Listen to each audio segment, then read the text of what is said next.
So next step type territory is being able to identify some of your needs that haven't been met and starting to gain bit by bit, day by day, the confidence to enter into decision making with people around you, that you take part in that process. One, so that you're learning how to do that, and two, so that you're regaining back your sense of your voice, your sense of your identity, who you are, and your sense that you've actually learned a whole lot of skills over your lifetime, not only how to survive and give love, but also to adapt, adopt, and develop resiliencies, ways to cope in hard times. And from that, a depth of wisdom around decision making that you simply haven't had the opportunity to participate in and to contribute within. And so it's really important to listen to yourself, to give yourself a break,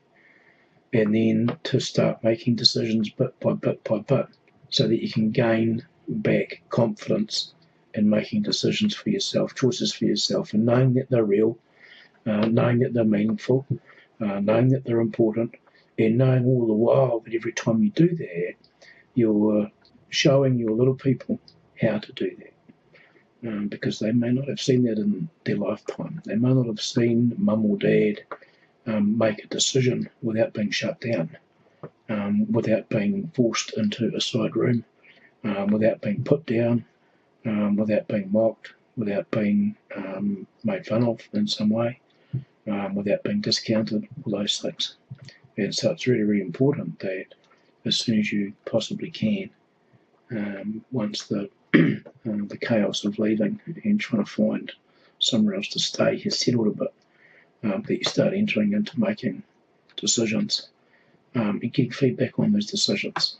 because all too often, as you're well aware, you've been shut down, and feedback has been one way in as much as you've been silenced and not allowed to talk, not allowed to express your opinion, not allowed to say how you're feeling, not allowed to own and identify and get your needs met in a basic, dignified human way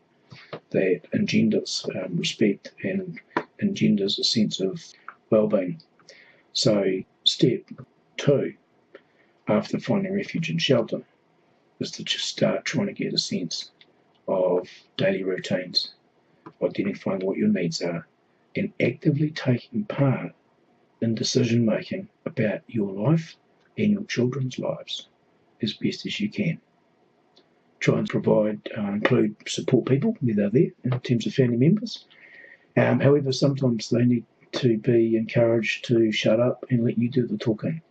so that they're not recreating the same environment you've just come out of, where everyone's telling you what to do. So it's really important to, whilst you're receiving support, it's really important to start setting boundaries